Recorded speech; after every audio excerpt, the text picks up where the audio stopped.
Welcome back. Love Boat Project, episode 3. With me again is my co-host, Mike Robertson. I am Mike Taylor, and this week we have our very first guest. Welcome aboard, Captain Jamie Callahan. How are you, sir?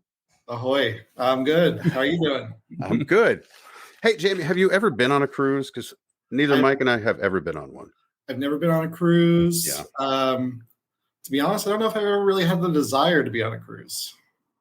Yeah, that's kind of where we've landed so far. I feel like we're going to have a cruise person at some point because there's like cruise etiquette and cruise lifestyle that just, I don't know if it's part of the show or part of the 70s or both, but definitely we need to have like Kathy Lee Gifford or somebody who's big into cruises on this show at some point. So, I mean, because some people really are. They are like cruise, Yeah. Oh, yeah. and they get into it. And I think my concern, not just from the Sausage King issue from last week, but was I've heard of so many people getting food poisoning on cruises. Now, it's not my number one, like, this is why I don't want to go on there. But like, it's the talking to people. It's the talking to strangers. That's definitely that's the biggest thing. Like in person, talking to strangers on a boat. There's nowhere to go. Where to go? It comes up eventually, but like at the captain's dinner, like the captain knew this one couple, they have been on enough that he's just recognizing them from previous trips. Right. So some people, it's their thing. No, thank you. Yeah. I don't know. And my wife is, no, she will not get on a boat. So it's great. I never really wanted to. You know, sometimes they have these themed ones, like there was a wrestling one and they have like a jam cruise yeah. Maybe the idea thinks like, oh, that would be fun. But then I think, I'm on this metal thing that like, how does it even float? It's so heavy. Like, I think if we successfully finish this thing, the last episode, we should do it on a cruise. On a cruise. Ooh. Yeah.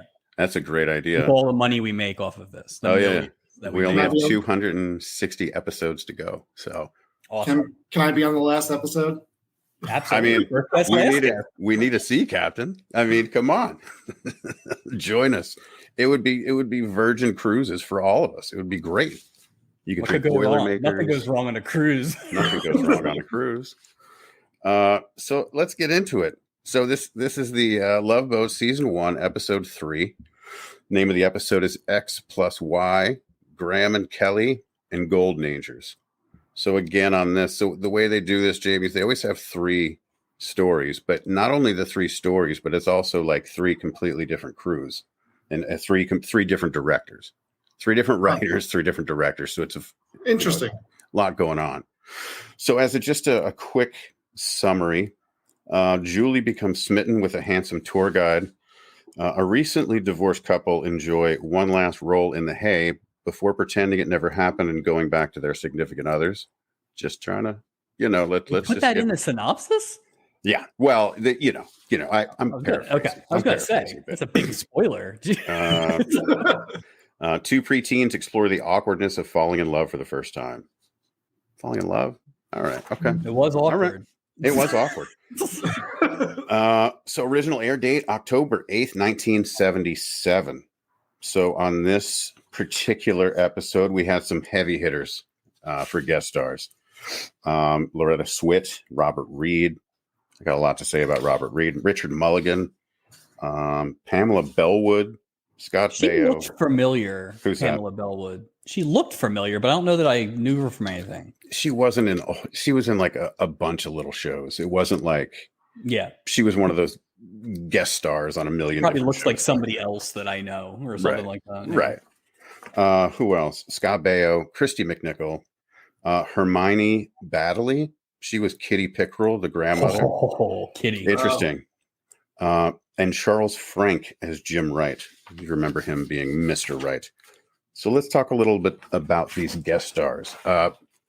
Loretta Swit, we all remember MASH, ran from 72 to 83. She went on to appear on The Love Boat again in 1984. And here's an interesting thing for you here. Loretta Swit played the role of Christine Cagney in the movie pilot for the TV series Cagney and Lacey, but could not continue the role due to contractual obligations. So who was it? Like Sharon Gless replaced her, but like. So she was on MASH and was going to go right from that to Cagney and Lacey? I don't know. I mean, I don't think she could do both. Maybe she was going to pull like a Colonel, like like when they brought in Or when Burn. they blew up Henry Blake's Yes, copter. Yeah, so. awful what they did to that poor. Don't leave the show, man. Don't leave the show. Don't leave the show. We'll kill you in a helicopter. It's so mean. It's so mean. Like, it's bad enough it's during time of war, but like, he's definitely going to end up in this at some point, right? McLean Stevenson. Like, there's no way he doesn't show up. I gotta say, he's multiple. Yeah, multiple. That like guy's he's just in all that. He's like, I think he was in Aftermath. You know what I mean? He was in all these weird. He was dead. How would he have been in Aftermath? Oh yeah. Oh yeah. Yeah. Never mind. All right. So let's talk Robert Reed, obviously, as Barney Mason, Terry Larson, Loretta Swit's ex-husband. So let's, obviously, he's Brady Bunch, right? We get it. Yeah. He was Brady Bunch. He was Mike Brady. So Brady Bunch ran 1969 to 74. All right. This is post Brady Bunch. This is post Brady Bunch. Okay. And I always find it interesting to see the parallels in the years, right? Like, why would this star be, why would this star be on this show? Obviously, it seems like a promotional opportunity. Well, it was. Brady Bunch Hour was on TV 1976 to 1977. Which was the variety. That was a variety show. Oh no! But forget all that. I found something so disturbing about a show called The Bradys. It came out in 1990. He was a part of it. There was only 6 episodes. All right, so this gets a little nutty here. So this focuses up on the main characters as adults, right? And this is a follow-up to the series Brady Brides in 81. They were using more dramatic storylines, right? But they're still using the laugh track, right? Let me just give you a few of the plot lines just to show you the complete ridiculous. I had to share this because it's just crazy. Okay, so do you remember it being on? I do remember. I remember the Brady Brides, and it was more curiosity because I was like, well, I wonder what they look like grown up, like all the Brady people. And there was TV movies and stuff like that. But I do remember this. I don't think I watched it, but I think I saw like some promotion, like it sticks in my head. And it is bonkers. It is horrible. So Mike, the family patriarch, he begins a political career.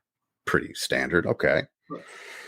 Greg, here's where it gets crazy. Okay, wait.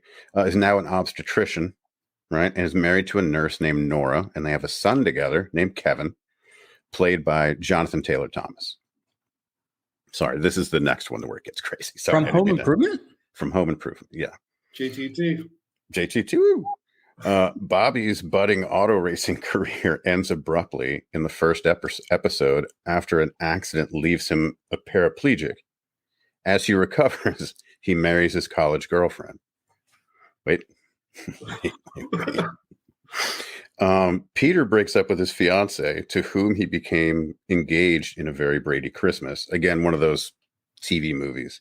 So she didn't want to come back for the series. No, I don't want to be Mrs. Peter Brady. I want someone at the top. Can't commit to that one. Yeah. Give me Greg or nothing. He begins dating the abusive daughter of Mike's political rival. Wrinkles. All right, we're almost done, but you got it. Jan and Philip, they were married. They're unable to conceive children of their own. They adopt a Korean girl named Patty. Okay, and Marcia, a stay-at-home mom, battles alcoholism while Wally, Marcia's husband, loses the Beaver's brother. No. I mean, imagine he played himself. It's like an adult Wally. While Wally Tony Dow getting some work in the early 90s. Always in the shadow of that damn beaver. Always. Screw you, Jerry Mathers. You know what I mean? I'm tired of your crap. I bet you Jerry Mathers back in the day charged a lot for an autograph versus Wally or Eddie Haskell. He's making some beaver bucks back in the day, I bet you he talked about himself in the first person too. Yes. You know what I mean? The beaver's hungry. Beaver doesn't do this. He's going to end up on this show. No doubt. Oh. He's America's sweetheart. Jerry Mathers. The only 63-year-old was still with dimples in his cheeks. You know what I mean? his little hat. Little hat.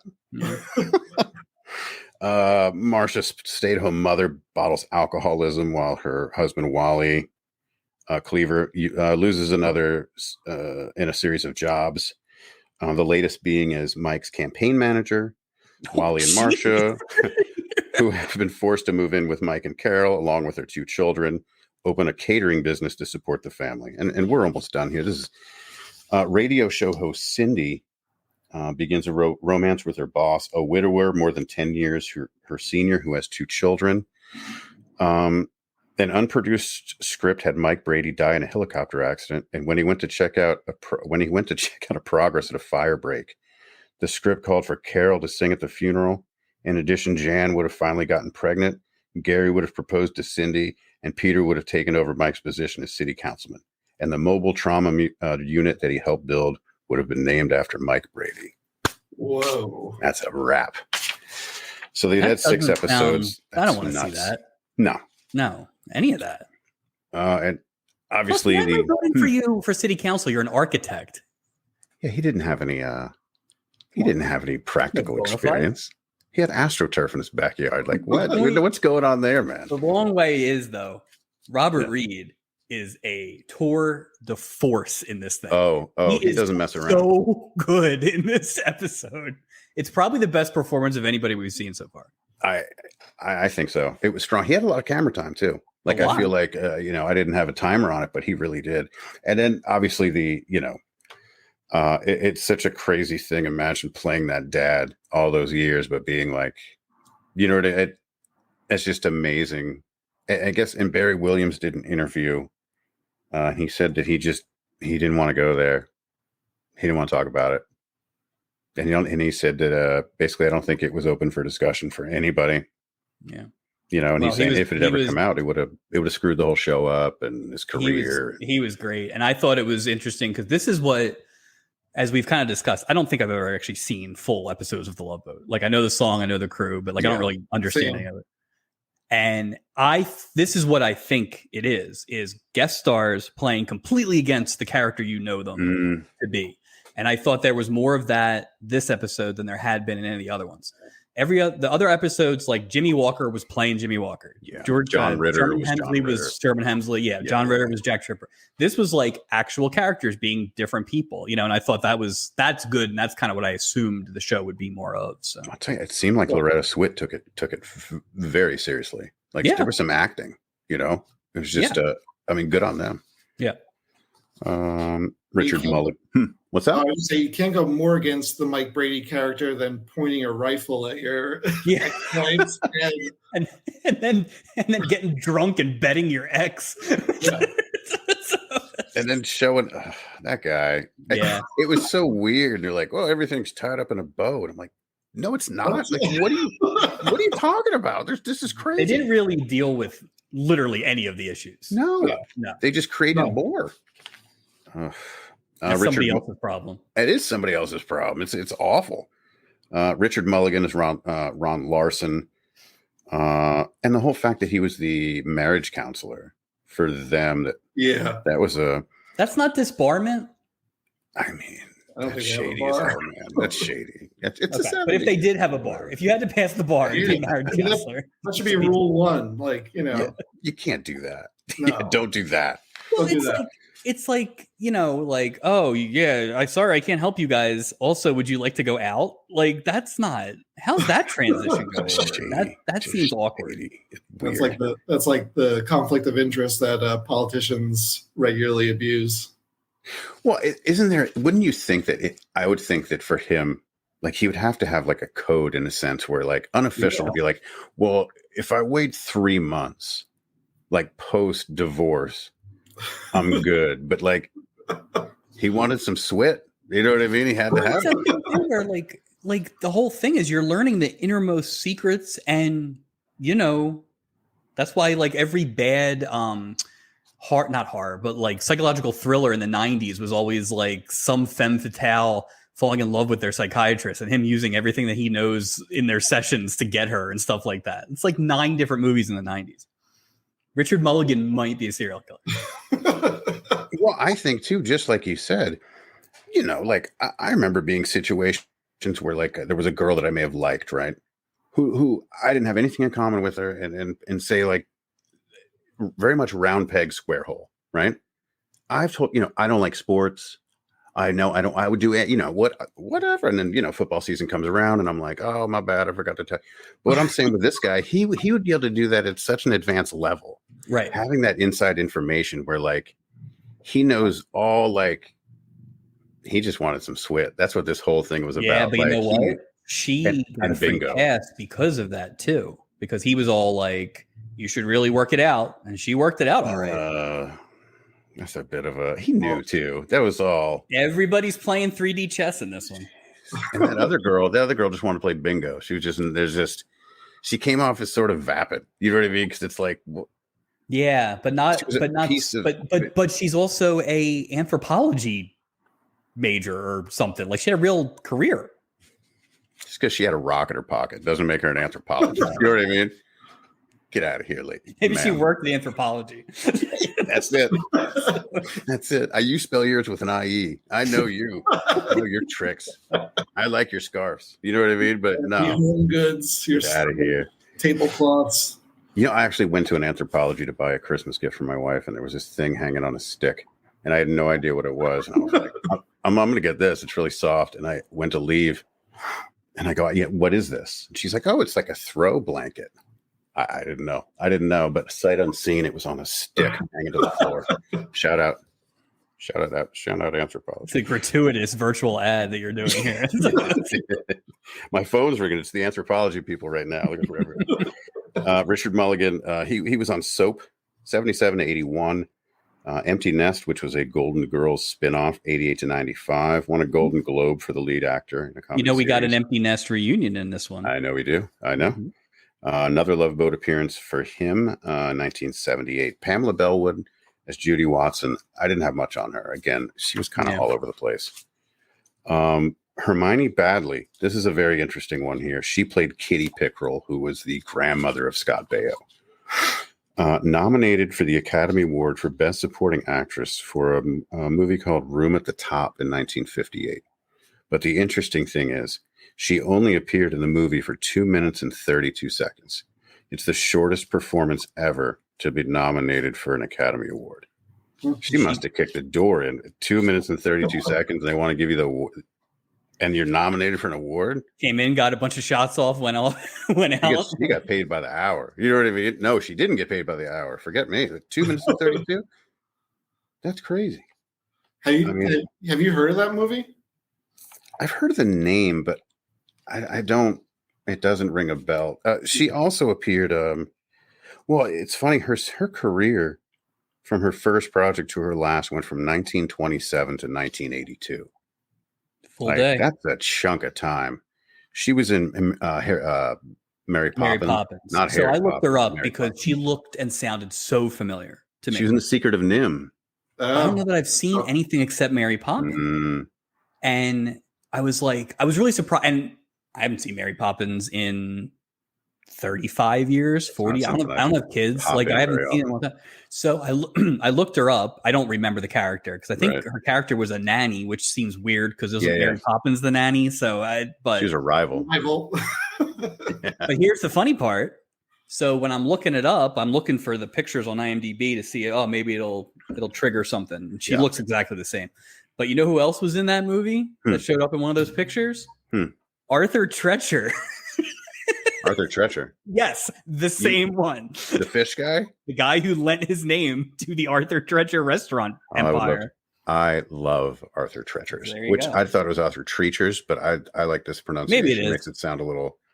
if we're going off pronunciations by me, that's not going to be a successful plan. I used to like, out of all the seafood fast foods, you had the Long John Silver's. Arthur Treachers or Treachers was the one we always went to.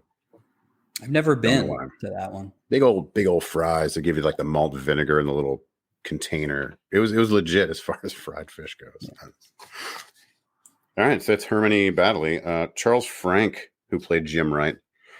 He was on All My Children from 1970 to 74. He played Scott Carpenter in the movie The Right Stuff in 1983. Christy McNichol was at Kelly Rixey. Man, she was an Empty Nest as well. Bit of her, she was reunited there, or she was in everything, man. She really The was. list was ridiculous. Like, is this almost has to be pre all that, right? What? Or is she in the middle of it? No. Well, her first appearance was about 12. So her first appearance, like in any, was about 3 years prior to this, because I think she was about 15. But oh man, there's so many 70s things where she pops up as guest star, or it's just crazy. All right, I saved the last but least. Not a fan. Mr. Scott Baio. I'll say this about Mr. Scott Baio. Like, what a career. It's funny. I the more I looked into him, the more I didn't add any notes on his name, because it left such a weird. He had such a career. Like right after this, he was added to Happy Days, and that was on for so long. The Joni Met Chachi was so big, and Charles in Charge and Zapped, and on and on and on and on and on. And he was in those reality shows. I watched him. You know what I mean? Scott Baio's 49 and single or something like that. It was a train wreck. But apparently he was not. This was a miscast, I feel like. I think so too. They should have had an uglier kid who was awkward. Ralph Macchio would have been great. He's a little uglier, don't you think, than Scott Baio? If you had to pick one or the other? Yeah. But it was just like all his weird like shtick and everything. And he couldn't, I don't know, it would have made more sense if it was somebody who was like really charming but couldn't get it out. But this is like Scott Baio, so it was hard. Yeah, it was the other way. Yeah, like this guy clearly. Yeah. Baio's doing just fine on the Love Boat at 12 is my guess. So you can tell he was going to be a Reaganite even at that age. Yeah, that's why he knew all that stuff about bridges. He's a big infrastructure guy. Oh God, he was. Yeah, he's. I don't know. It kind of surprised me that he kind of was like that. You know what I mean? Or so vocally like that. Yeah. I mean, I'm just surprised. And lately, where another allegation came out about his time at Charles, Charles in Charge against him. So there's like all this weird. Do you think that this Love Boat episode and being around the Navy inspired the character of the grandfather in Charles in Charge, who Absolutely. I believe was he always had that military hat on. He was a Navy man. Mm-hmm. Yeah. Might have been Stubing's hat too. You never know. That guy would have been a better Stubing. That guy was great. Wow, so far Stubing's a little disappointing. I got to be honest with you. We'll get So as the passengers, well, let me say this before. So beginning of the show, there's Julie. Number one, there's a new set. There's a new set, and there's just a set outside of the ship as the people are showing up. Now, in the previous 2 episodes, they're all coming into this lobby, with that staircase. Yeah, no staircase this week. No. Yeah. So Julie's out there with their thing in that like hall thing, which they used like 3 times in this episode, that same set. Yeah. It was weird.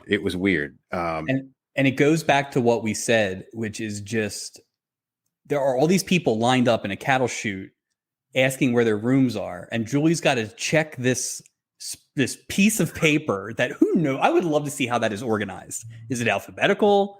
Is it like by room number? But like they said aft again. They did. I'm glad now you I know what that. it is. That too. Yeah. Yeah. But it's like that just seems like such a nightmare compared to whatever a cruise is today, which is probably like we said last week, like a scan card or something like that. Well, I bet too, like if you have to go through TSA to get on an airplane, I would assume that you'd have to do something similar to get on a boat going into like international waters or different countries. Well, you can do whatever you want international waters, but getting there. That's what I'm talking about. Yeah. But like here, there's no ID. That's what we, and Jamie, that's what Mike and I always say. It's like, there's no, was that what it was really like? Was it so free and easy? Just like, it could have been that easy, but you could have snuck onto a cruise ship in the 70s easily. I mean, John Ritter did last week. You know what I mean? Essentially. Plus, I don't remember what that first family's name was, but it's like, I'm the Joneses. I'm sure there's a Jones on this thing. It's always, it was just, it's weird. It's weird. So passengers are excitingly boarding the ship. Julie and Gopher are going over check-ins list when Julie happens to glance across the lobby, sees someone she likes, and she says, gorgeous. Like, do your job, Julie. Get it. I don't understand any of this. So at first I assumed that they had had a fling in the past, which would have made more sense. They're trying to get together. These olds are in the way, whatever. But no, it was literally the first time they ever met. And this Jim Wright guy who, I don't know, like we've seen better looking guys on this boat so far, right? Like he's not some drop dead guy. No. He's top. And they're just like gaga. I'm like, Julie, you're right. A, you're working. B, this guy's whatever. Like, keep in your pants, Julie. Jeez. How long have you been at sea? Well, plus, how many people does she see every week? They're coming on the boat, off the boat. Like, this guy wasn't some, come on. Yeah, I was surprised. Like Dennis Kingsley or Kingston or whoever it was last week. Much better looking. Yeah. I mean, am I right? The 70s were just a horny decade. Like, just from watching this, I'm like, there's every single character. I mean, I know it's the Love Boat, but I can't tell if it's like a critique of like love, if it's a set like supposed to be like love wins out in the end, if it's like a cocaine fueled critique of monogamy. I don't know what the hell's going on in this fever dream. Like, I think it's just a mixed bag, to be honest. Week by week, it's 3 stories a week, 3 stories per episode. Like different writers throwing stuff at the wall. Yeah. Which I think that's a pretty cool. I mean, I don't know if any other shows ever did that. Not that I know of, but like I thought that was surprising. Well, this is really the first. I want to think about it before I say it, but this is the first one where, in theory, these two people were trying to hook up that they hadn't met previously in some way. Most of the people have been together or had been together and got together, or there's like a crazy mix them up or something like that. But this was literally like attraction, instant attraction. They spend the whole time trying to get together, which we'll get to it. But I would think the cruise director would figure out a room that these old people aren't in so they could have 20 minutes by themselves. But she keeps walking them into these old people. So I'm not sure I want Julie as my cruise director.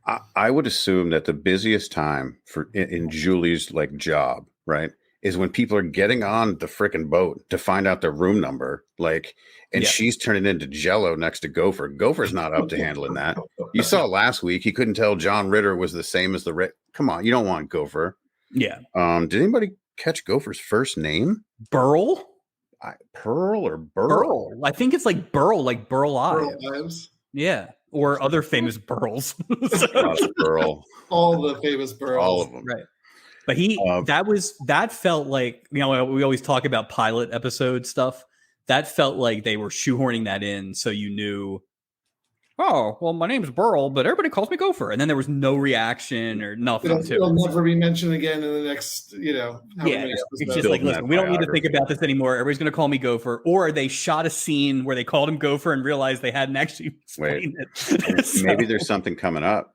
Maybe somebody's going, hey, I'm looking for Burl Smith. And I'm going to be like, Burl Smith. You know, I don't know who that is. Like, oh, you mean Gopher? I'm like, Gopher? You know what I mean? It's going to be a fish out of water or somebody from, like, he's going to be from like Idaho. You know what I mean? He's not going to be from Los Angeles. So you think it's like when Principal Skinner was he wasn't a Vietnam vet? Or Zarian or whatever it's like. But Mother kept him. Though. So it all ended up. Joker also had a very unfortunate and one of the rare ones we've had so far of the day where they were doing the checklist and the Ramirez family was on there and he was like, C. It was like big laugh track. Like, all right, good one, Burl. He's do cruise ships sail out of Los Angeles? I mean, maybe Long Beach. I don't know. Like, I don't know. This one does. I don't know if it's true. I don't. Not that I've ever heard. Well, the port just looks like a cab stand, so I'm not exactly sure. Like, well, where would it be in LA? I don't know. I don't think it like. Hey, is this like a Waterworld type alternate universe it's where LA 2? It's Earth 2. Flooding has occurred. It's a post. Yeah, I didn't because I honestly never thought. I thought if anything, maybe San Diego. You know what I mean? They have that big naval base there. It's not like Who knows? Questions. I know. I never. Well, we mapped it too because remember J.J. Walker had to drive and meet the Down ship, Gulf. Yeah. so he drove like it was ridiculous. And is it the same cruise every week? Like the same route? I think when it's not, then it's a special episode. Gotcha. You know what I mean? Like we're going to cruise to Hawaii. Right, That's probably a 2-hour episode. Taking that same trip. Right. You Puerto Vallarta, Cabo, Burbank. whatever, Cabo. Yeah, Burbank. Yeah. Venice Beach, Hogan's Beach. Hogan's Beach, your brother. I wish he was on the show. Maybe he will. Oh, he's going to be on. Oh, God. I hope so, man. God, that'd be great. Just for his acting. So this guy comes up. He gazes all smitten like at Julie. Introduces himself as Jim Wright. Julie purrs, Mr. Wright. Get it together, lady. Come on. A little too on the nose, too. Like, really, yeah, Mr. Wright. On. At least you could spell it. Did they spell it with a W? I don't know. Did they? I don't know that it was ever written down somewhere. Oh, that's true. I don't have the official. It is written with a W. That makes me feel a little better. That it's not, could be worse. He explains he's tour guide for Life Begins at 60. A group of seniors invites Julie to join him for a cup of coffee before the cruise gets underway. Yes. Hey, Julie, do me a favor. Step away from your your duty position. Where you're checking in your job function. You're checking in thousands of guests onto the cruise. Go ahead. Get a cup of coffee with some stranger you just met. You just started your shift, Julie. Right. You're on thin ice. This is the only shift that matters, Julie, right now. Like seriously. Okay, so I hate these old people. They are the worst. They come in like it's cocoon, like a one-man cocoon show. Yeah, it's like, and I get what they're going for, but first of all, Life Begins at 60. So are you telling me these people are 60? It made me. I got a little worried if they were 60. Like I was really? That's 60? These guys are villains. They are villains in the entire show. I hate them. They ruin everything. I was waiting for like Legionnaire's disease or something to wipe them out because they were just like an awful group of human beings. Where's food poisoning when you need it? You know what I mean? Where's the Sausage King this week? No kidding. Have this sample. I appreciated at the end when it was like, oh, we're just agents of chaos. We're just here to right. We don't have as much time as you do. Well, it doesn't mean you could be an asshole about it. Yeah, that was a weird. I was like, that's an asshole thing. Like, we're gonna do what we want because we're 20 years older than you, or however they want to frame that. It's just a weird. And the thing is, concept. Too, it's like, again, none of us have been on cruises. I don't know how cruises are. Maybe this happens all the time, but it's like I am on a cruise in theory to relax or whatever, and then friggin' Irish Joe or whatever that guy is playing bagpipes in the nightclub when I'm just trying to have a drink. Oh, awful people, let alone what they did to this Jim. That's kind of on Jim Wright, honestly. And Julie, unless I bet you they were paying him a ton of money. Well, I don't feel bad for Jim Wright. Jim Wright knew what he was getting into. He knew these people. He's on call 24 hours. He's out there. Apparently. Oh, what a terrible job. Like, does he know CPR and stuff? Like, that's why you should be on call 24 hours for. He's got EpiPens inside his jacket. You know what I mean? Just in case. Tapioca pudding in the other. You know what I mean? Glucose strips. How many made it back from the Life Begins at 60 cruise? We started with 7. We got 3 left. You know what I mean? I'll never wear a life jacket again. What's the point? I don't have much time left. Like, what are you doing? One of the olds was the middle bailiff from Night Court. The middle bailiff? The one who replaced Post Bull? No, it was after Marsh Selma. Was Selma the original one? And then Roz was the third one. They had a middle one that didn't last that long. She died actually pretty fast. She's in there. I don't remember her name. It's a good call. So Life Begins at 60, group of seniors. They're singing Row, Row Your Boat and demand that Jim come along with them while they check out the ship. So there's didn't happen there. No coffee, which, to your job. I did want to make a comment on outside the boat when God, can I just call him Mike Brady? It's a lot easier. That's the way I called him the entire time. So Mike Brady and his new lady, they're arriving at the ship, and she's saying, like, I need you to have plenty of energy. And I'm yelling at the TV, get back in the car, Robert Reed. You don't want any part of this. Drive away, sir. And what's with nobody putting trunks in a suitcase? Was that a thing in the 70s? He takes one out of the trunk, and at the very end, what's his name? Richard Mulligan. Richard Mulligan has this big suitcase, and he just puts it in the front seat of the cab. It was so weird. So I was like, why would you? Maybe it's like when they were cracking down on Ubers a few years ago at the airport. The guy asked me to sit in the front because they didn't want to make it look like an Uber. So maybe you put a suitcase in there so you can like go in the carpool lane or something.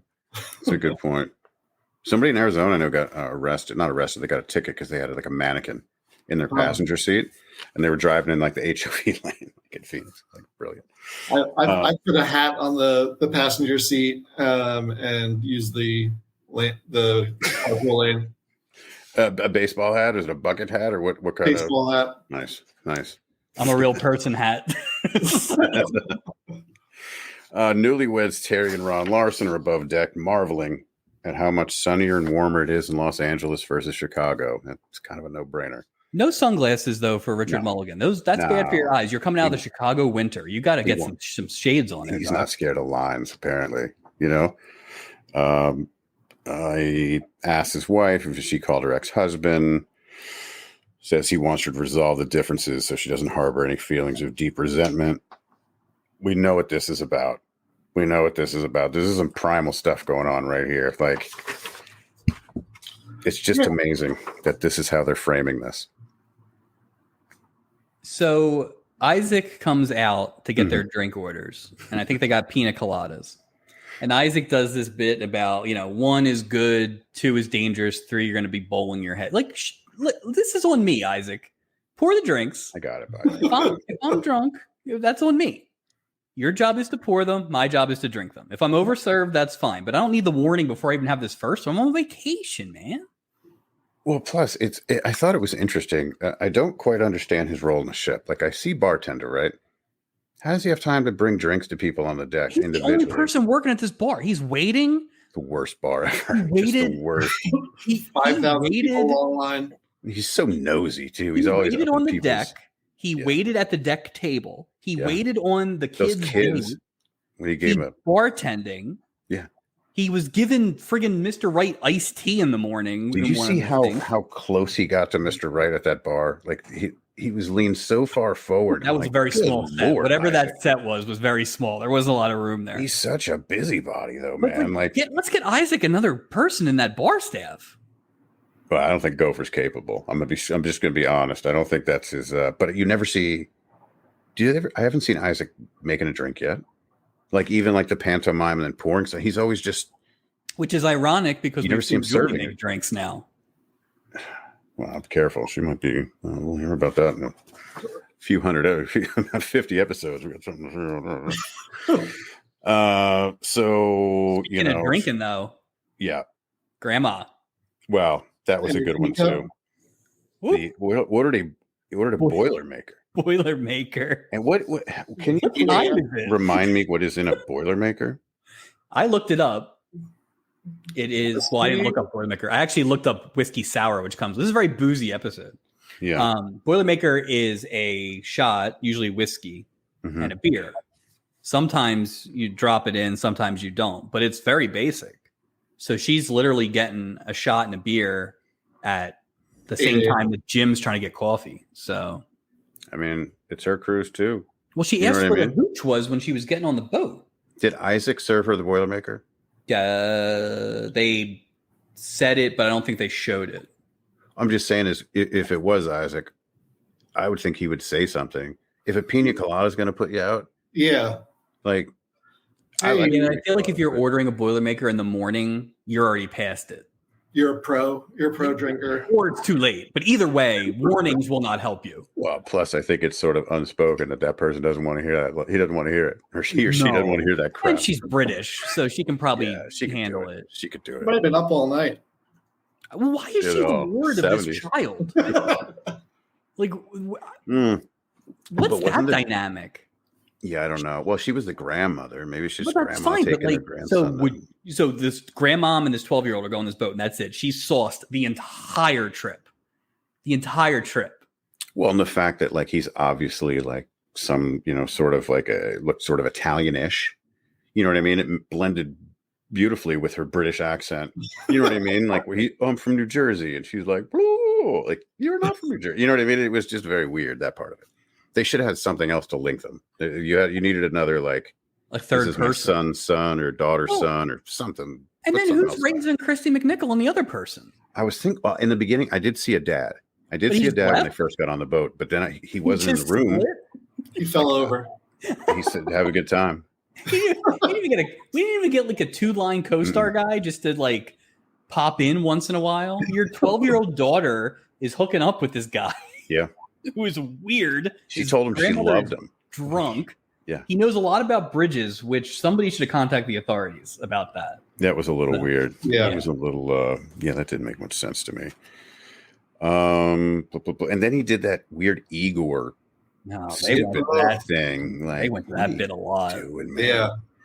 I meant to say about the skeet shooting. I would like to talk about the skeet shooting for a moment. Have we gotten to this yet? Yeah, I think you're close. Yeah. So let me just talk about the skeet shooting. Number one, I thought it was amazing you had skeet shooting on a ship. Okay. That's a whole thing. Think about it. If a ship is moving, you have wind. You have all the, like, what do you do? Passengers. Right. And you drinks and all this other stuff. But I will say I've been skeet shooting once in my life. In southern Tennessee, my brother's friend, and these people would throw it with beers, throwing up these clay things and shooting them. So what I saw was amazing. These guys were drinking. But if you take that and then add to that degree of difficulty, like, I would imagine cruises are very windy.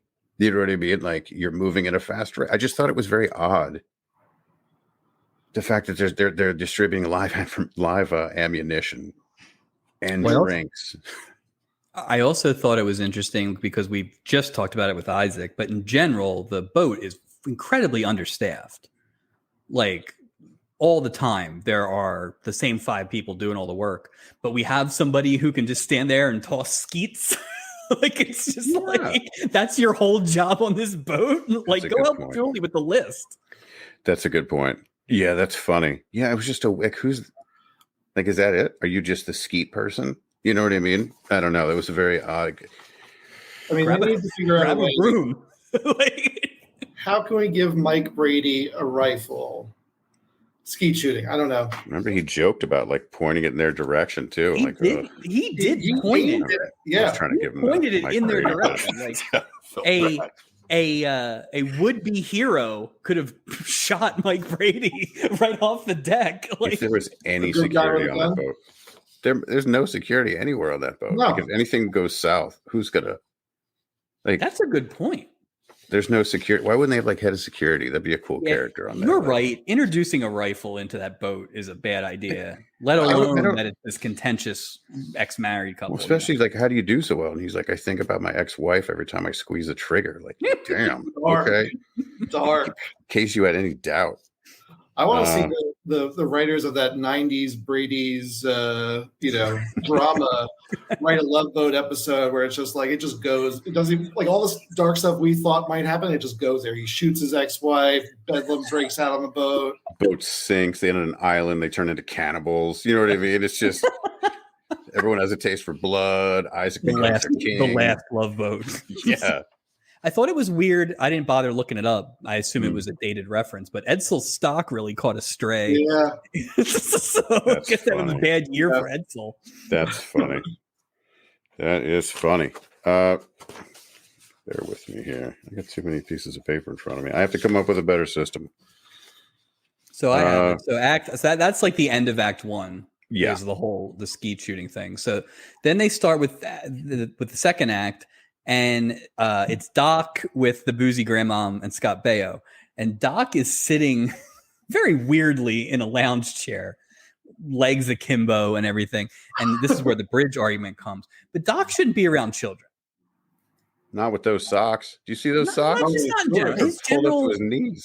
His general behavior so far, he shouldn't be around children unless you're actually sick, and even then you should be supervised. Doc's a creep.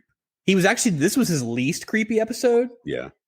Which is not saying much. So no, I think that it's funny with him because I always feel like he's doing a Dean Martin impression when he's talking. Like everything's got to be super smooth.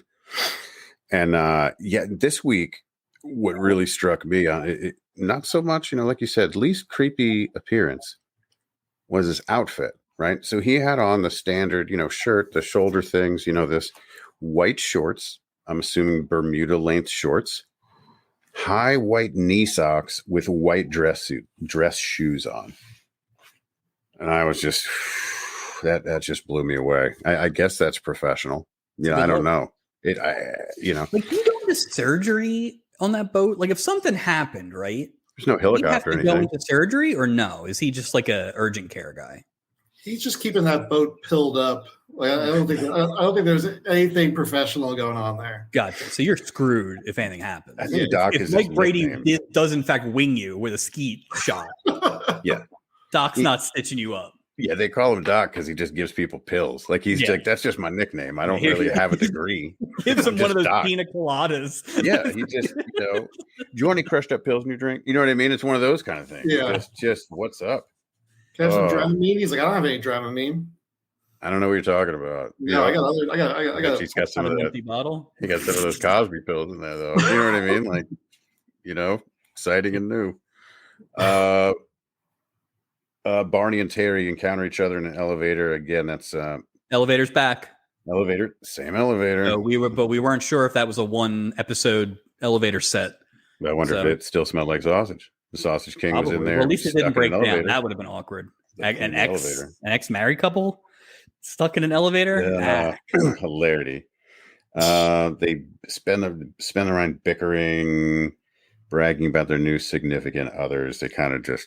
It was just you know what I mean? It was just like a setup, basically. This was them being the Lockhorns. Yes, this was them being exactly. It was just. It was a lot of like, how'd you get here on your broom? Like it was just like a lot of that stuff. It wasn't great. Kelly asked Julie for some grown woman perspective about the opposite sex, and she asked her if she knew how to handle boys back when she was prepubescent. Julie said there's two types of boys. Some you learn to handle and some you never figure out.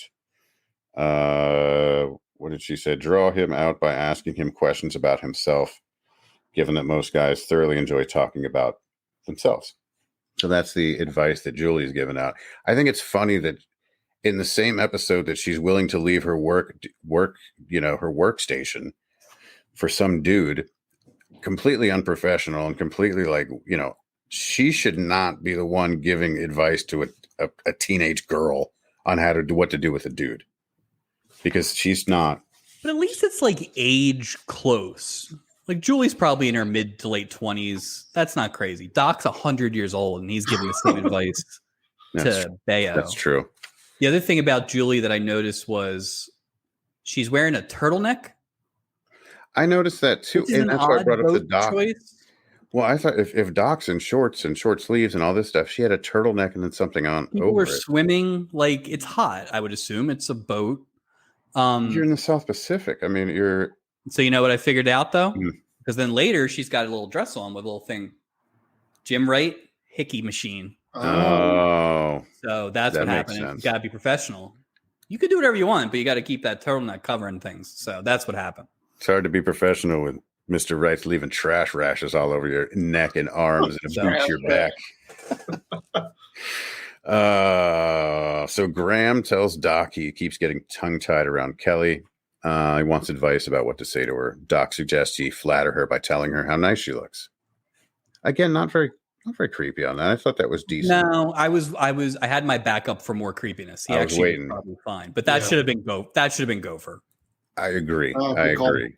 Oh, that is a good call. Yeah. I feel like Gopher's sort of that, like. Well, he's a lot younger. He's a lot younger. And the other thing, too, is in some of the other episodes, the first episode, you saw a lot more with the crew. I mean, obviously, you see when this is a Julie heavy episode. Have we really seen the captain yet? He's only in one At this scene. point? He's only in one scene. I don't the whole get thing. it. Because it says starring, and you have the cast of The Love Boat, and then guest starring. But in these situations, it's like you don't. It's so. Well, I'll say it was focused so much on this Loretta Swit, Robert Reed, like that. They had a lot of time, but it was odd that they didn't work in the captain in any other way. And maybe Especially that's after what happened last week. Maybe that's just going to be a thing where there's not enough time for everybody, but it is starting to become obvious that just because Gavin McLeod's the captain of the boat doesn't mean he's the captain of the show. He doesn't necessarily get the big meaty role every week. So. Well, if you had to say at this point, who out of the crew is the biggest driving force out of all? Julie. I feel like Julie's had the most to do consistently. Yeah. Because she was like in a lot of the first episode. Because she was like running errands for everybody and stuff like that. Well, she's clearly such a good segue to the different stories. You know what I mean? Like the clipboard, like you can. And like nobody was in last week's episode, really. But well, disturbing episode. I'm all right with it. I like Julie actually. I think she's personable. Yeah. I think she's great. You know, I totally agree. Doc, someone proudly says that he's somewhat of an authority on women, having been married 4 times. Now, we knew this. Episode 1, he reveals that he's been married. They're hitting that joke hard. Somebody liked that joke. Yeah. But the other thing we learned is he said in episode 1, been married 4 times, and he likes them big. Right. Those are his words. He likes them big. So here's the question, something we should look for moving forward. Do you think we meet all 4 of the ex-wives? The fact that they brought it up twice in 3 episodes leads me that, you know what I mean? Maybe that's it's a long time. You got 260 more. Oh, see, though, that's great. Oh, geez, Jamie, that's fantastic. That would be great. You're coming back. If that happens, you're coming back for that. That's coming back. Oh, geez, that's great. Be like, guess what? Guess who's in the episode? They're all there. 2 of my ex-wives are on the boat. Just wait. It's like one of those old singing groups from the 60s and 70s that were all sisters. It's like the Andrews sisters. And you'd still get 2 more stories. You know what I mean? Like, good Lord, that'd be a chock full. So 4 times. And here we go. So Terry and Ron arrive at the captain's table for dinner. I had a real issue with this scene, too. They stop short when they notice that Barney and Judy have also been invited to dine with the captain. Number 1, how do you get invited to have dinner with the captain out of all the people on the ship? You said that one, like you thought he knew it money. Yeah. Do you think it's invite or do you think it's? Yeah, I definitely think. But do you think it's like request or something like that? Maybe it's about money, like you're saying, Jamie. Like part of the cruise, dinner with the captain. You know, like a different tier. Like you get ocean, port, window, whatever, and dinner with the captain. Dinner with the captain's dinner. It'd be a big ass table, though. Whatever you're paying for it, it's too much because we've now seen 2 captain's dinners and they're disasters. You never see food. Times. They're just awkward fights between ex-husbands and wives. And I always feel really bad for the non-cast people that are at the dinner, like the Green family, who's just sitting there and has no idea what's going on. And they don't even know they're on camera. You know what I mean? These people are just fighting each other, and Stubing's lost for a while too. It took him like 5 minutes to understand what was happening here. Well, here's the thing. So Captain Stubing arrives, and he asks Terry and Ron to take their seats. All right. Here's my issue. Specifically in boy, girl. Why didn't she just sit across? Because he didn't, her husband was sitting on the end no matter what. There was 2 guys. Oh, you're saying so sit next to Mr. Green on the other side. Right. Why did she have to sit there? Because she would have had her back to the camera then. That's probably why. That's a good point. I didn't think that through. So do you think I'm better with that now? Yeah. Do you think that Julie, because I think we did determine one of Julie's roles is to book this captain's dinner. And to Jamie's point, we think it's some sort of upper echelon tier. Yeah. So if I'm the captain, I want a little note card on each of these people that are coming to my table. Of course. You don't know who they are. And I sure as hell want to note that two of these people have been married before, and the guy took a shot at her on the deck like an hour ago. The other one was their marriage counselor, and like, right, like, come on, give me something here. I'm not just gonna. He's just walking in like, "Hi, everybody, are you trying out the amenities?" Well, and the only in episode 1 at the captain's dinner, like things were not going well. It was his ex-wife was there, right? And he excused himself because he had other duties. Like, you know what I mean? I'm not eating dinner in there if I'm Captain Stewing. You know, I'm taking me and my short jacket. I'm gonna go have dinner somewhere else, man. Like, you know. So that was sort of an interesting one. The captain's dinner thing is funny to me. Now I'm excited to see if there's ever a regular captain's dinner where they just have a good time and it isn't fraught with drama. Well, plus, wouldn't you think the captain's dinner would have more than like 7 seats to go with the captain? Like, wouldn't it be just this big, long, regal sort of table with like, you know what I mean? Especially if you're charging, I guess you're paying for the intimate experience. I mean, also, why would anyone want that? Right.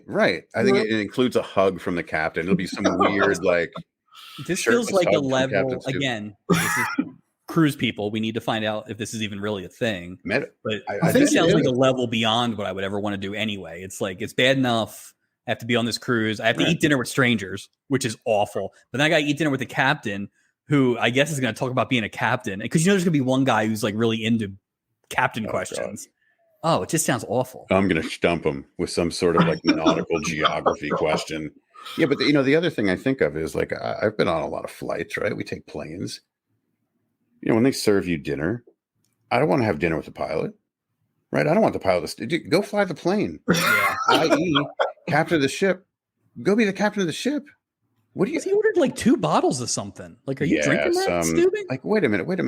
I don't want to see you. Like, you're the captain. This isn't the Valdez. Get that bottle down, bud. Come on. And that's the other thing we say. We have yet to see a set that's like the bridge. Like where they steer the boat or like anything. It's driving itself.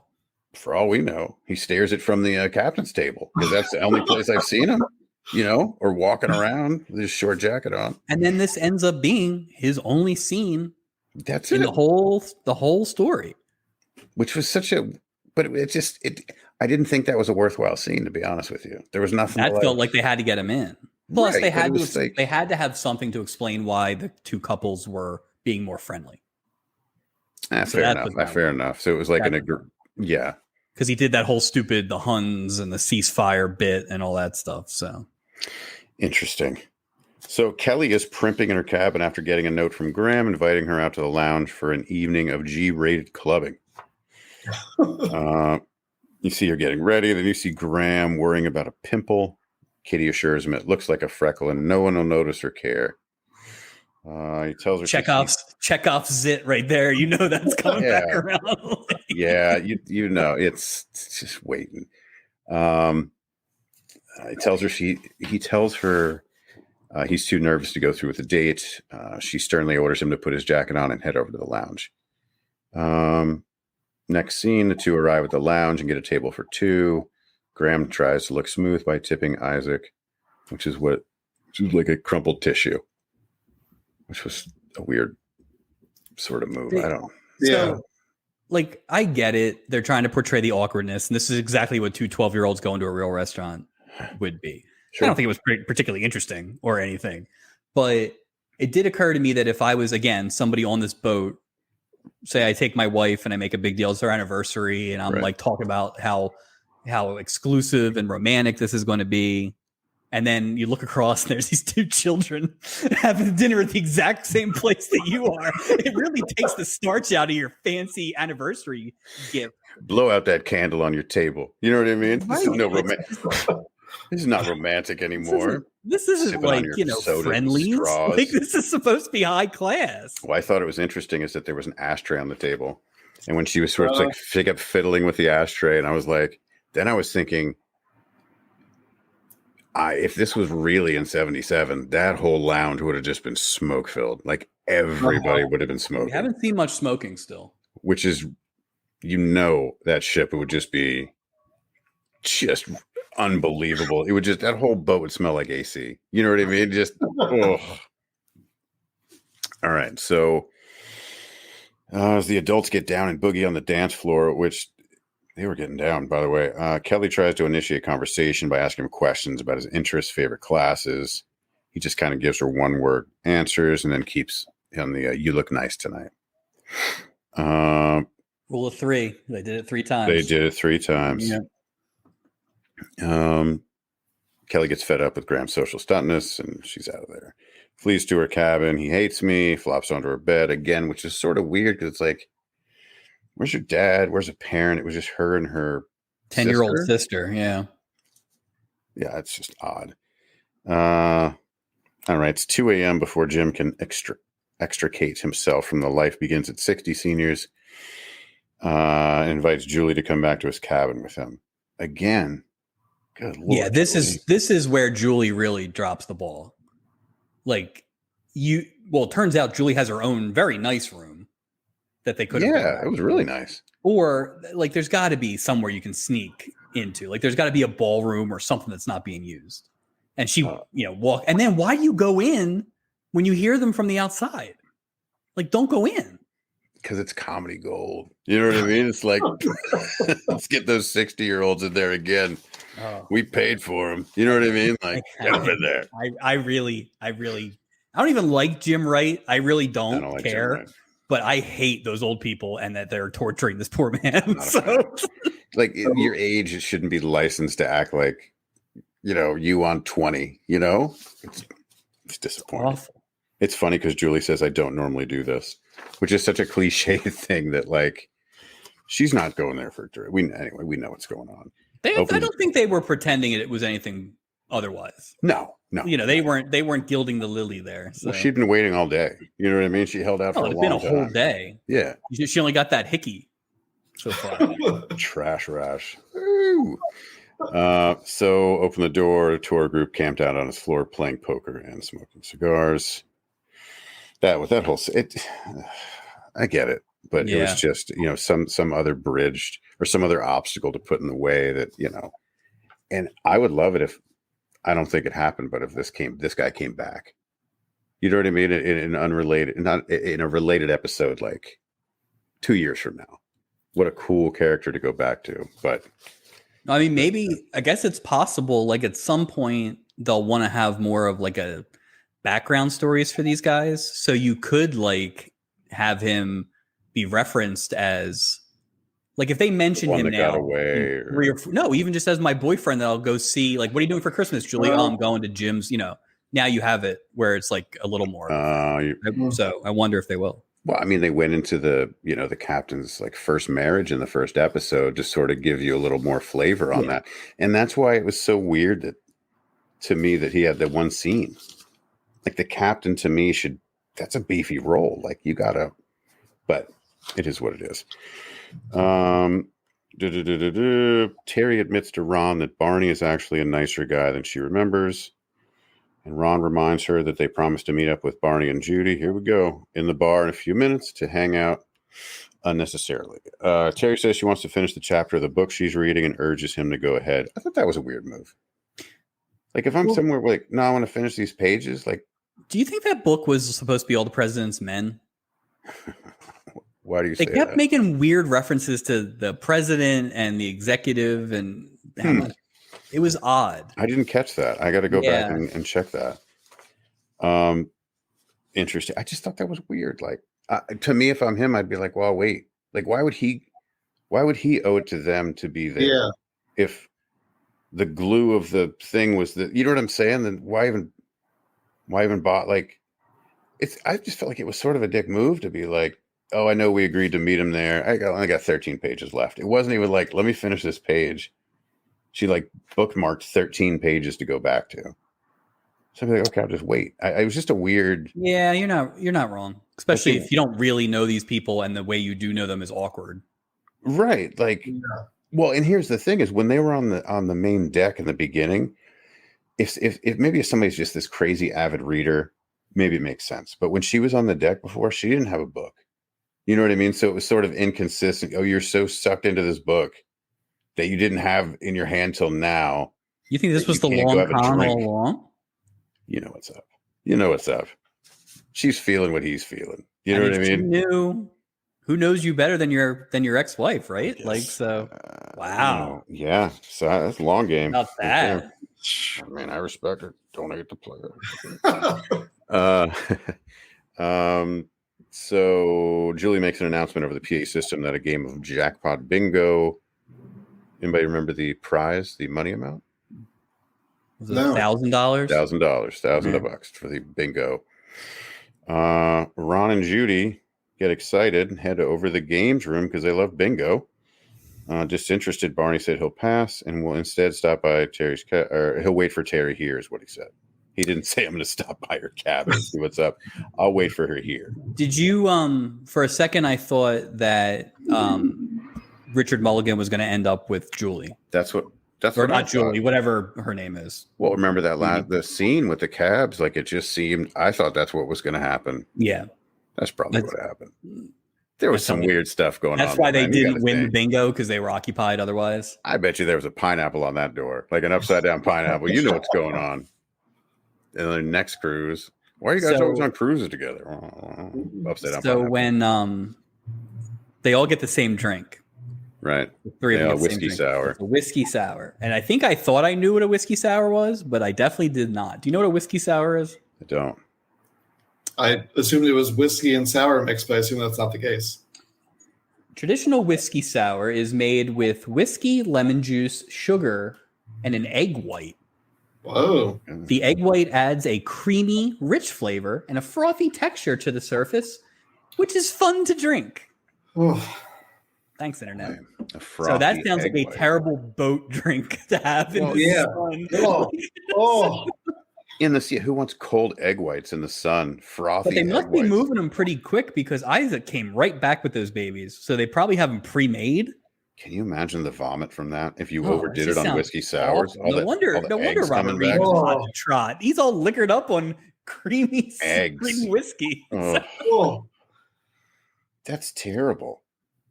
That's terrible. I had no idea. What a weird.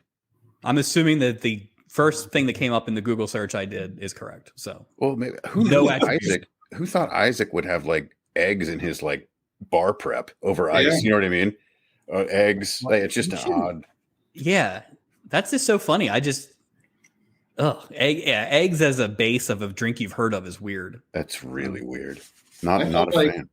I felt like this entire show was like kind of in that mode of like, what, eggs too? Like, just like everything's like, wait, what? He's going to point a gun at her head, or like, why are they doing that?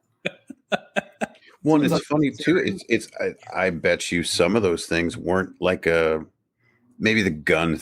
Well, I think the gun thing is universal, no matter what year it is. Like, damn, he's pointing a gun at his ex. But I wonder if the drinks, like those type of things. I wonder if it's because it was the 70s. Like, it was just like, that's a very 70s sounding drink. Like, just this decadent, unnecessary. Like, let's put an egg in it. It's healthy.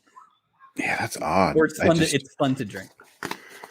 I just wouldn't think it would taste very good. No, like if it's just for like texture. Well, like I enjoy whiskey as much as anybody, but I don't want to have it in the hot sun probably on a boat. I'm probably drinking fun drinks, not frothy whiskey with egg in it. So, well, pina colada makes sense, right? Well, it's dangerous though. Well, they are dangerous. They are dangerous. Maybe two. Unless Isaac's using like raw egg froth in that one too. Like he's got his own spin. It's all the same drink. They have one drink here. An egg colada. Just it's all yolks. It's what we do with all the yolks. We put them in our coladas. 5 yolks per colada. That's why it's dangerous. That's why it's dangerous. It's the what is it? The salmonella or any of that stuff. Yeah. Stay away from the PCs. You know what I mean? Eat, shoot, and don't get you. Damn egg yolks and rum will. You know what I mean? Looks like hollandaise sauce. Doesn't even look like a pina colada. Oh God! All right, Barney. Okay, Barney goes. And goes to Terry's room, which I thought was a little much. Like, why didn't he just wait for her? Because it'd been a half hour. Why would he care? He doesn't even like her. He's getting this is even better. Sours in the hot sun. Plus, you know why. Well, they both knew exactly what they were doing. Mm-hmm. Mm-hmm. Also, that jacket is friggin' awesome. I had a question about the jacket too. I wonder how they kept things from getting wrinkled. Like everyone always had a blazer or like a shirt, and like polyester didn't wrinkle. I don't think so. It's just that it's just flat like a board. I didn't think about that. Perfect. The perfect suit. Yeah, no kidding. I love that jacket. I would wear that jacket every day if I had that jacket. That jacket was slick. It'd be weird to wear it working from home, but I would still wear it every day. You gotta dress for the job you want. I would just accidentally turn my camera on during meetings just so people could see that. Oops.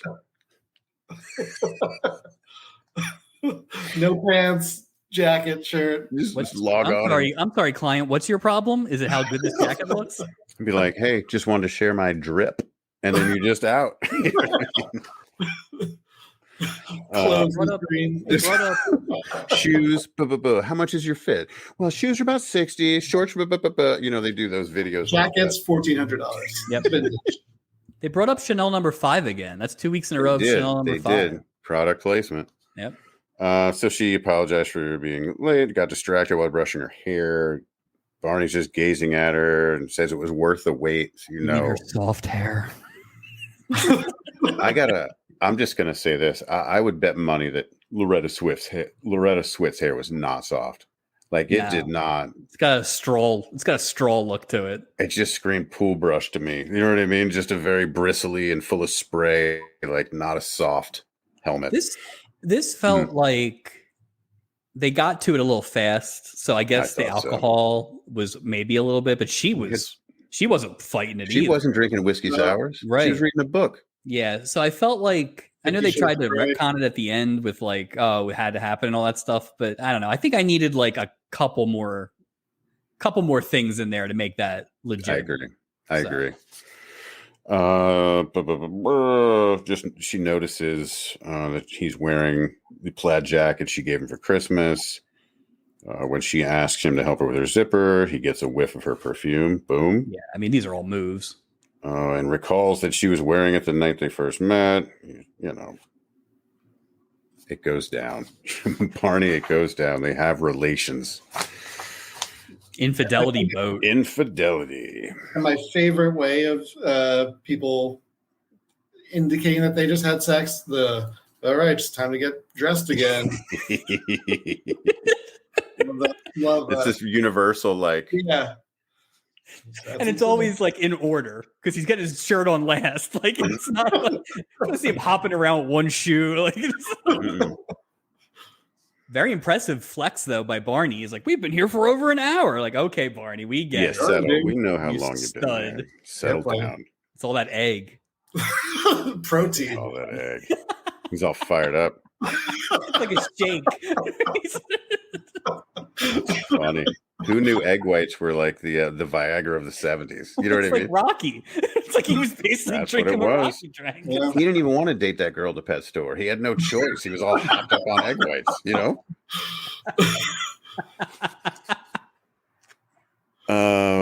Jim staggers into the lounge and finds Julie seated at the bar. This is the iced tea scene. Grumbles about, being run ragged. That's when Isaac is uncomfortably close to her face. The iced tea gets cut short. Here we go. Senior storm in playing bagpipes. Here we go. What a jerk move, man! Like take that rifle out. Who's packing bagpipes? You know what? You can't bring bagpipes. You can't bring a knife on a plane. No. You can't bring bagpipes on a boat that I can't get off of. Unless this is like a Scottish cruise. I get that. But aside from that, it was so over no way the that top. Actor was Scottish either. That was like, top of the morning to you. Like, get out of here. Like just over the top, just terrible. Over by the pool, Kitty. Okay, here we go. This is a good one. Kitty admonishes Graham for acting like basically a jerk in front of Kelly. He's acting like a socially inept 12-year-old boy. Now, during the scene, she orders, you see the Boilermaker coming to her on the pool side. She takes this drink, she pours it into her soup bowl. Her piping hot bowl of soup. Piping hot bowl of soup. And begins drinking it like that. And I thought I had a thing that I remembered in late 2014 was the Soup Loves incident. Mike Robertson was with me I immediately, there was a woman eating soup, or she was about to eat soup. God, She ordered that's right. soup Yeah. at a bar. This was bizarre. And she puts on gloves. She put on leather gloves. Leather gloves, like Leather driving gloves. gloves. Like Yes. driving gloves, like with the knuckles out. That's a fucking And she's- pro. That's what I'm saying. She put them on, then she started eating her soup. And I'm like, Mike, this woman just put, gloves on. I said, I really want to try to get a picture. But It was awkward. it was awkward. So I'm lining it up. So it's like Mike's sort of lined up, but I'm sort of like, right as I hit the picture, she looks up. Whoa. So in the picture, she's looking right into the thing and knows that I was soup glove and get that soup glove picture. I felt. So is that weird? I forgot about that. So is Yeah. that weirder than somebody dumping a beer into their soup? I don't know. I Apples and oranges. why did I don't know why she did it. Why did she just drink it? Yeah, that's the thing. Like you're not hiding it from anybody. Plus, as we've established, everybody is just rocked on this boat. Like every week. Maybe somebody maybe somebody warned her. Like maybe it's like, you're making a scene. Please don't drink anymore. And she's like, I'm not. But they served her. Well, Maybe that's the only way she can. Maybe that's the only way she can get high now. That's it. Unless that bowl was full of like crushed pharmaceuticals. You know what I mean? She's just making a little soup. It's like that crusty episode where he's like, the only way I can get to even is like it's like children's Tylenol. And So that was an interesting scene. But again, hot soup on the deck of a boat in the Gulf of Mexico seems ill-advised. Maybe it was like what's that soup that they have? Gazpacho? Yeah, maybe it was like that, or maybe it was like a bisque. You know what I mean? Or a cold, like maybe it was like a cucumber soup, where it's like a cold soup. There's no way that old British lady is great with cucumber soup. I mean, whatever soup it was, whatever she's came eating out whatever of the bowl, they served when they started bombing the, in 39. Like she's eating like Churchill soup. She still keeps her butter papers. You know what I mean? Like that lady's saving stuff. She knows. No, but it does seem like a lot for just you could just have beer and soup. You don't need to, like, you're not are you saving? I guess you're saving time. Well, you're not really padding. It's not like soup's going to like absorb all the liquor you're drinking. Yeah. Maybe the few crackers. But I'm saying is, no matter what kind of soup was in that bowl, whatever the way she was drinking that after, like pea soup remnants with a shot, and I'd be like, how many soups existed in 1977? Like it's all the basic ones, right? It's just Campbell's. Yeah, like chicken noodle, you're not tomato. having fun soups. That's it. That's it. Like beef. That's before soup was a thing, I think. Right. I don't think there was a lot of big soups out there. It would be funny if it was actually not soup. It was just other booze.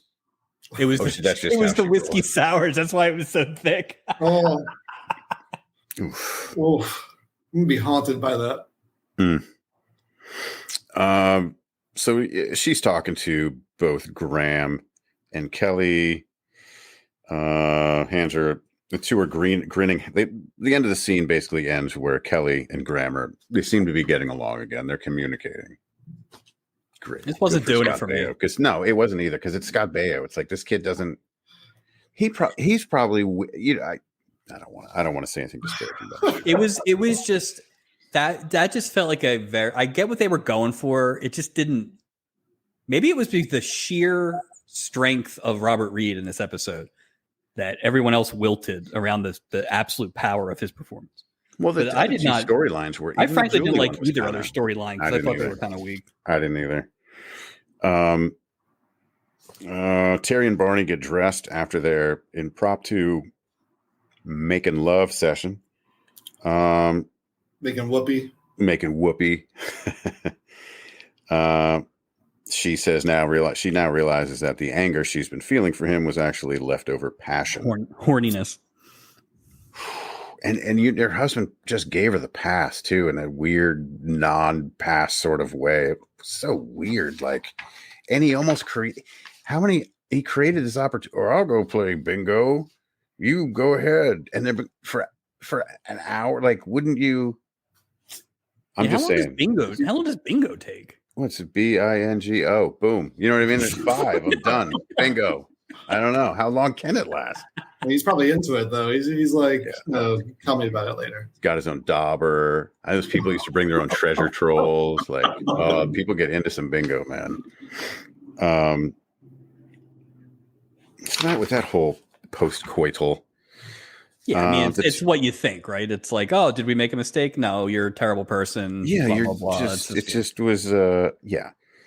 The two concurred that when things between them were good, they were very, very good, but very, very bad when they were bad, and agree they both like and hate each other at the same time. It's like flying a plane. Doesn't really matter if you're good most of the time. So. You're good, yeah, most of the time. Above deck, Graham admits to Kelly that he's been acting so damn weird around her because she makes him nervous. Then he asked her if she's ever kissed anyone. I can't. Just says she hasn't, and then boom, they go for the smooch. I will say his outfit in this, he had a matching sweatsuit, off-brand, not Adidas, 2-stripe, which God only knows what that is, like Pro Wings.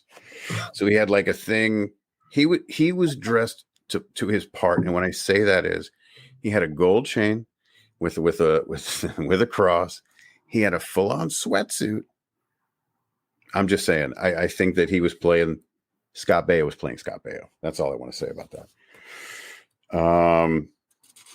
Julie spots Jim dancing with an old lady and cuts in, steers him over to a table and admonishes him for standing her up at dinner. He explained that he got roped into playing ping pong with the life begins at 60. And when he leans in for a long-awaited smooch, one of the seniors marches over and forcibly drags Jim on the dance floor again. Like bunch of a-holes, man. It's diabolical at that point. They're almost waiting. They're like, oh, no. You know what I mean? They're like, oh, he's going to grab him.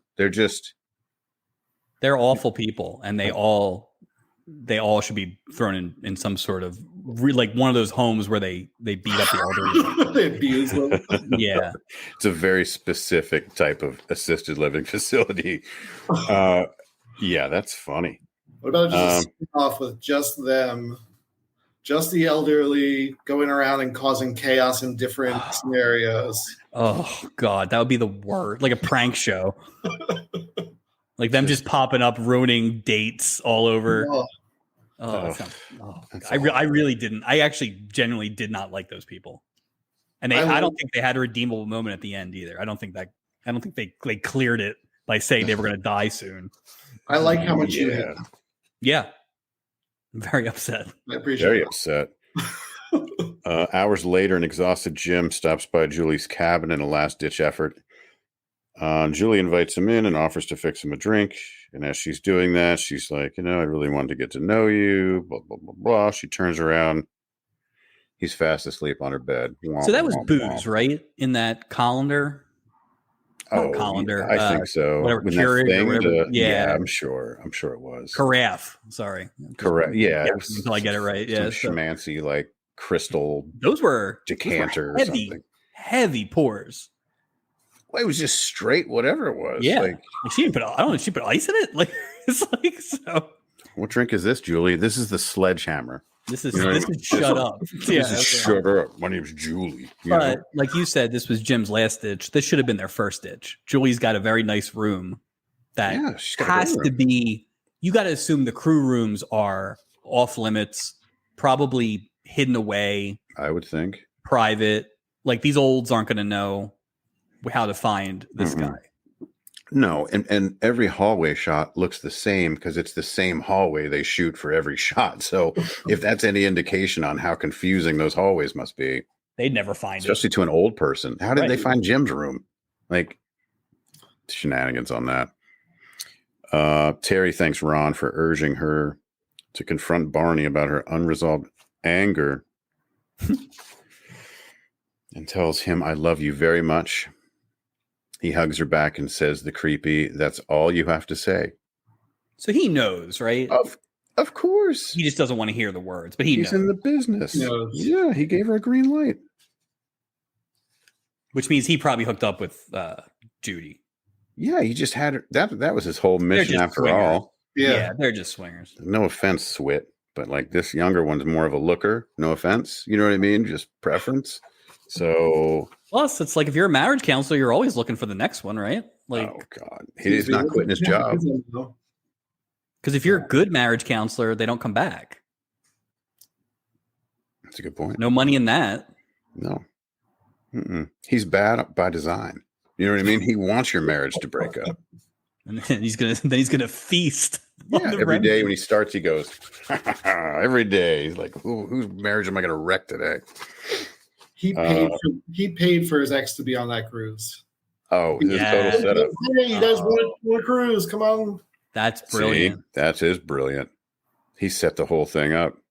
I know what you need. You know what I mean? Yeah. I'll close this chapter one way or another. You know, good Lord. I don't want to hear about this guy anymore. And I bet you the girl was involved too. You know what I mean? Somehow, like, let's go play bingo. You know, because that's And he's so an anthropologist. She's into those old Richard Mulligan bones. That's funny. That's funny. Terry thanks Ron. Okay, we talked about that. He whispered, "That's all you have to say." Graham tells Kelly, moving on to that yesterday was the greatest day of his life, and that he wants to see her after the cruise. As the two bid each other goodbye, Kelly says, "I love you." Graham freaks out, and he goes back and does that weird Igor. like slow it down, Kelly. Slow it down with this guy. I love you. It's like you're on a path to nowhere if you're throwing him out this quick. You know. To be fair, she sounded like she wasn't. I don't think she really had the grasp of what that meant when she was saying it. No. I've been there. Kelly, I've been there. Yeah. Very relatable character. Yeah. Like, oh, like that's a rough one. That's a rough one. Oh. Do you think I'm always amazed when they are able to find each other on this giant boat? Like, how does he locate her? They don't have phones. They didn't make any prearrangements. He doesn't go to their room. They're just on the deck. Like, are you just like running around looking for a small child when you're Scott Baio? I tell you what, I kind of relate it to like if you live on like an army base, right? In a small neighborhood in an army base. And I knew a really cute girl when I was in like 7th grade that lived like a block and a half away, right? So I just trolled the neighborhood on my bike, just slowly riding by. You know, he's just like walking. You know what I mean? So he's taking like 9 laps on the deck of this boat. Yeah, that's what I'm saying. He's I ran into it again. That's why he's wearing this wetsuit. Yeah, it's just well, did I walk by your house 75 times? You know what I mean? Not like well, think about what is there? I wonder on a ship. Especially this one. What is it for a kid to do on a 1970s cruise? Honestly, like what? I mean, that pool probably is doing a lot of lifting. I agree. Julie and Jim gazed at each other, lamenting that many missed opportunities. And they couldn't. Life begins at 60s. Basically, screwed it up for him. Jim tells Julie he'd love to see her in L.A. She says, "A-okay with that." Which blows up the whole plot, honestly. Well, she also reminds him that they still have 30 minutes before the ship docks too, so make it a little in your pants, Julie. But it's like the whole thing is like this should have either been they knew each other from before, and this is the only time they had, and they kept getting foiled, or he was like shipping out somewhere, and there was like a hard day. They can go to dinner that night. Yeah, absolutely. So the urgency is. They needed something else there. So, and she also said they still have 30 minutes, which is a little, I know I said that, but it's just weird. As they lean in for a smooch, here they come again. Those SOBs back again. They wander over to apologize for monopolizing Jim's time.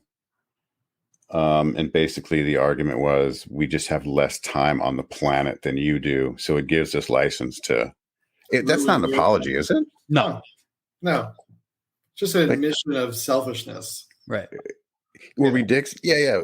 Because we have less time. But that's nothing like reassuring about that statement. And so glad you had this realization as we're getting off the boat.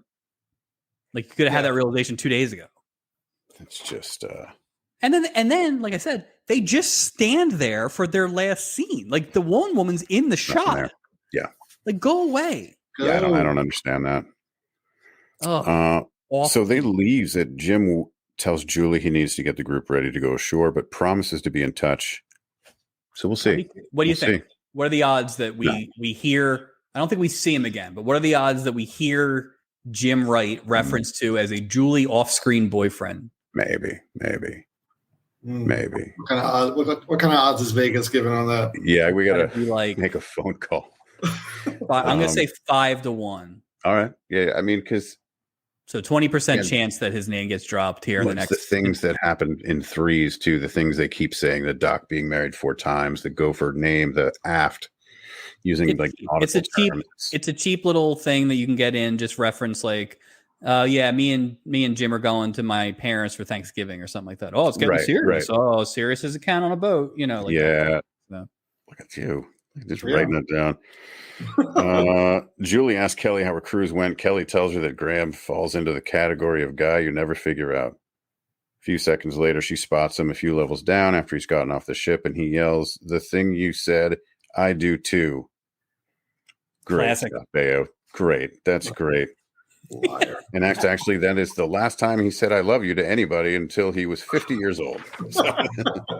Yeah, Nicole Eggert was begging for that. Ron says goodbye to Barney and Judy, and the couples wish each other good luck before accidentally splitting up in the wrong configuration. The four chuckle heartily. That wasn't an accident, by the way. I'm surprised they didn't all get in the same cab. You know what I'm saying? I would watch a movie of those 4 in some sort of swinger. Why not? Awkward rental hotel for a week or something like that. They had good chemistry, all of them. I think that maybe Mike Brady would just like the opportunity, you don't even put the acting down. You know what I mean? I'm just saying, he's like, no, we can't. No. But that was I guess that was the button of the thing, which was sometimes the epilogue goes long and sometimes it's literally just something to get. There's always a cab, but there's always a cab. But again, in that last scene, that he put the suitcase in the front seat on there. It was so weird to me, instead of popping the trunk. Maybe people were trunks different in the 70s in cabs? I thought they were just bigger. Yeah, if anything. Yeah, I used to hear about people going to a drive-in movie and putting people in their trunk. Well, maybe that's what it is. Maybe the guy had just come back from the drive-in movie. That's a good point. What's playing in 77? He's probably seen Star Wars.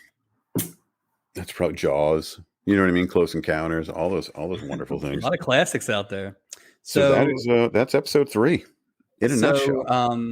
Our current King of the Mountain is the first episode. Jamie, this will be hard because I assume you haven't seen the first 2, but we are basically trying to decide on the fly what is the best episode of all time by comparing the current champion to the episode we just watched.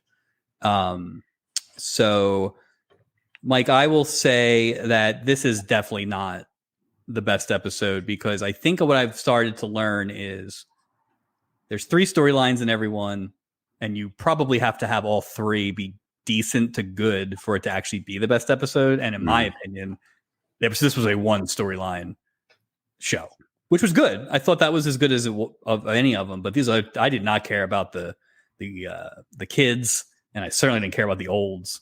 So I'm gonna say no as far as winning this week. This is still episode 1 is the champion for me.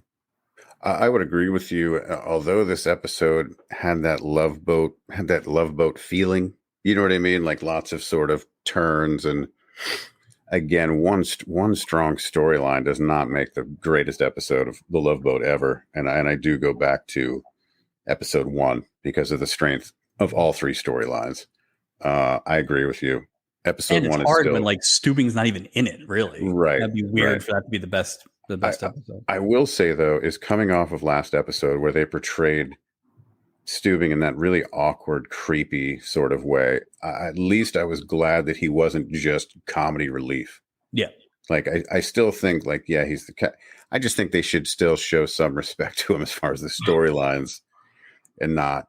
So last week, it makes last week's episode even more abrupt that he was just some horn dog. Yeah, he was all horned up. He was just trying to just cornering John Ritter dressed as a redhead in his cabin, all these crazy. All right, I think I might need to watch. Yeah, I got you. I feel like we're really gonna make people watch episodes because It's hard to It was explain. creepy. It is hard to properly. explain. It is hard to explain. So that is episode 3. Only 260 episodes left. And The let me last put one's on a cruise. That's our the problem. last one to be on. That is the goal. I think the last one, try to get every guest we've ever had On one cruise. On one cruise. Oh my God! What a treat that will be for That would other be, people. We will be the olds playing the bagpipes. We would be the olds, and I'd Whiskey give that whole sours speech. for I everybody. just have less time than you. You know what I mean? I can do whatever I want. Pardon. No. You're good. You're good. I Okay. think it would be let's get on a cruise, man. Do Look, it. if you would like to be a guest on the Love Boat Project, please feel free to email at theloveboatproject@gmail.com. We also have a Facebook group, Love Boat Project, YouTube, Love Boat Project as well. Jamie, thank you so much for being our very first guest. That's my honor. I really appreciate it, and it was so good to haven't seen you in a bit, and it's always it's great to have a chance to get to talk to you.